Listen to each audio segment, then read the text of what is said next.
ආයුබෝවන් වගුරුතුමා. ආයුබෝවන් කියලා කියන්නේ නේද? ආයුෂ බොහොම වේවා කියලා. එහෙම නෙමෙයි නේද? අද දවසේ ඉතා විශේෂ දවසක් කියලා කියනවා. අනිත් වෙඩින් වලට වඩා නේද? අනිත් මංගල උත්සව වලට වඩා ලොකු විශේෂයක් තියෙනවා. ඒ කියන්නේ අපේම ශේෂ්ත්‍රයේ නේද?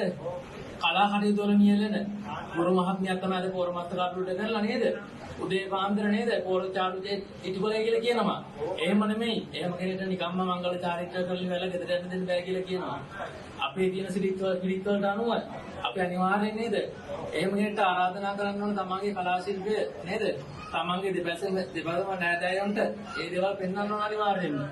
ඒ නිසා අපි නව යුවලට ඉතා ආයුබෝවන් කියලා කාරණේ පිළිලා සිටින ඉදිරියට එන්න කියලා.